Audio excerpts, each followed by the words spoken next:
نماز آیات کیا ہے اور کب واجب ہوتی ہے؟ نماز آیات کے پڑھنے کا صحیح طریقہ کیا ہے؟ اگر کوئی خاتون خاص ایام میں ہو تو کیا اس پر بھی نماز آیات کی قضا واجب ہے؟ آئیے ان سوالات اور بعض اہم مسائل کو جانتے ہیں اس ویڈیو میں۔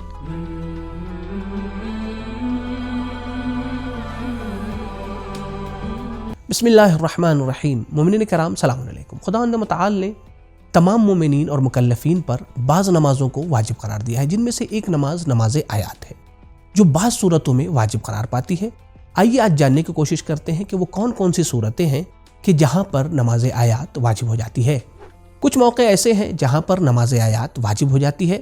آیت اللہ سستانی حفظہ اللہ اور آیت اللہ خامنئی حفظہ اللہ دونوں مراجع کرام کے نزدیک جب چاند گہن یا سورج گہن لگے تو ایسی صورت میں نماز آیات کا پڑھنا واجب ہے، لیکن زلزلہ آنے کی صورت میں چاہے اس سے لوگ ڈریں یا نہ ڈریں، یہاں پر آیت اللہ خامنئی حفظہ اللہ کا فتویٰ یہ ہے کہ نماز آیات زلزلے کی صورت میں واجب ہے، لیکن آیت اللہ سستانی حفظہ اللہ کا فتویٰ یہاں پر احتیاط واجب ہے، یعنی احتیاط واجب یہ ہے کہ مومنین نماز آیات پڑھیں۔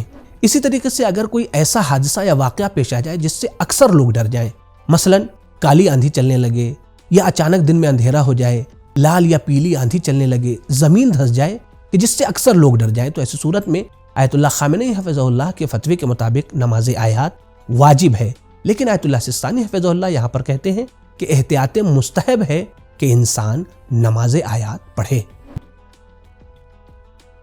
یہاں تک ہم نے یہ بات جان لی کہ نماز آیات کن کن صورتوں میں واجب ہوتی ہے۔ آئیے جانتے ہیں کہ نماز آیات کن لوگوں پر واجب ہوتی ہے۔ آیت اللہ سستانی حفظہ اللہ اور آیت اللہ خامنئی حفظہ اللہ دونوں مراجع کرام کے نزدیک نماز آیات صرف اسی جگہ کے بالغ اور عاقل افراد پر لازم اور ضروری ہے جہاں یہ چیزیں ظاہر ہو رہی ہوں۔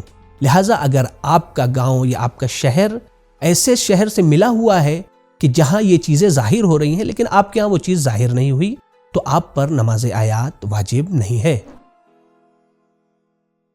اب رہا مسئلہ نماز آیات پڑھنے کا طریقہ کیا ہے، تو اسے ہم بہتر اسکرین پر سمجھتے ہیں۔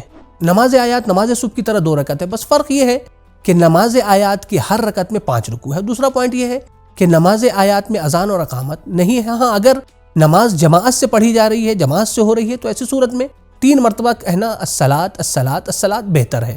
اب دیکھیں ہم کہ نماز میں سب سے پہلے ہمیں کیا کرنا ہے، تو آپ کو معلوم ہے کہ کوئی بھی عبادت ہو، کوئی بھی نماز ہو، ہمیں سب سے پہلے نیت کرنی ہے۔ یہاں کے اوپر بھی جیسا کہ اس ویڈیو میں آپ دیکھ سکتے ہیں کہ سب سے پہلے نیت ہو رہی ہے۔ نیت کیا کرنی ہے ہمیں؟ نیت زبان سے ادا نہیں کرنا ہے، بلکہ صرف ہمیں یہ کہنا ہے اور ارادہ کرنا ہے کہ ہم نماز آیات سورج گہن یا چاند گہن یا زلزلہ کی وجہ سے پڑھ رہے ہیں قربتاً اللہ، بس یہی کافی ہے۔ نیت کے بعد مرحلہ آتا ہے قراءت کا۔ نماز آیات میں قراءت کے سلسلے سے کئی طریقے بیان کیے گئے ہیں، جن میں سے ایک طریقہ یہ ہے کہ پہلے آپ الحمد پڑھیں، الحمد کے بعد ایک مکمل اور پورا سورہ پڑھیں، جیسا کہ اس ویڈیو میں آپ دیکھ سکتے ہیں کہ نیت کی گئی، نیت کے بعد الحمد اور دوسرا سورہ مکمل طریقے سے پڑھا جا رہا ہے۔ جب سورہ مکمل ہو گیا تو پھر رکوع میں جانا ہے آپ کو۔ پہلا رکوع یہ انجام دے دیا گیا، اب اس کے بعد سے رکوع سے اٹھنا ہے، جیسا کہ اس ویڈیو میں دیکھیں رکوع سے اٹھنے کے بعد ہمیں سجدے میں نہیں جانا ہے، بلکہ پھر سے ہمیں الحمد اور ایک مکمل سورہ، ایک پورا سورہ پڑھنا ہے، جس طریقے سے اس ویڈیو میں آپ دیکھ سکتے ہیں۔ پھر اس کے بعد سے جب ہم نے مکمل سورہ پڑھ لیا، الحمد پڑھ لیا، مکمل سورہ ہو گیا، تو یہاں کے اوپر ایک مسئلہ ہے کہ جو اس ویڈیو میں آپ دیکھ سکتے ہیں، وہ کیا؟ قنوت پڑھنا ہے، کہ جو مستحب ہے، واجب نہیں ہے۔ ٹھیک ہے، آپ نے قنوت پڑھ لیا، قنوت کے بعد آپ کو دوسرے رکوع میں جانا ہے، جیسا کہ اس ویڈیو میں آپ دیکھ سکتے ہیں کہ محمد بھائی دوسرے رکوع میں اب جا رہے ہیں۔ ٹھیک ہے، تو یہاں تک 2 رکوع ہو گئے۔ دوسرے رکوع کے بعد پھر سے کھڑے ہونا ہے، جیسا کہ اس ویڈیو میں آپ دیکھ سکتے ہیں کہ دوسرا رکوع مکمل کیا گیا، پھر اس کے بعد سے کھڑے ہوں گے۔ اب کھڑے ہونے کے بعد پھر سے ہمیں الحمد اور ایک مکمل اور پورا سورہ پڑھنا ہے، جیسا کہ اس ویڈیو میں دیکھیں پڑھا جا رہا ہے۔ مکمل سورہ جب ہم نے پڑھ لیا، پھر اب ہمیں یہاں پر تیسرے رکوع میں جانا ہے، جیسا کہ اس ویڈیو میں آپ نے دیکھا کہ تیسرے رکوع میں یہاں پر محمد بھائی گئے ہیں۔ اب یہاں سے پھر سے اٹھنا ہے، اٹھنے کے بعد ہمیں پھر سے الحمد اور ایک پورا سورہ پڑھنا ہے، جیسا کہ اس ویڈیو میں دیکھیں کہ تکبیر کے بعد الحمد اور مکمل سورہ پڑھا جا رہا ہے۔ چونکہ چوتھا رکوع اب ہمیں انجام دینا ہے، ہر دوسرے رکوع سے پہلے قنوت مستحب ہے، لہذا محمد بھائی نے قنوت پڑھا۔ قنوت پڑھنے کے بعد پھر سے اب یہ چوتھے رکوع میں گئے۔ ٹھیک ہے، چوتھے رکوع میں ذکر پڑھا سبحان ربی العظیم و بحمدہ، پھر اس کے بعد سے یہ کھڑے ہو رہے ہیں۔ کھڑے ہونے کے بعد پھر سے الحمد اور ایک پورا سورہ پڑھیں گے۔ الحمد اور پورا سورہ جب پڑھ لیا،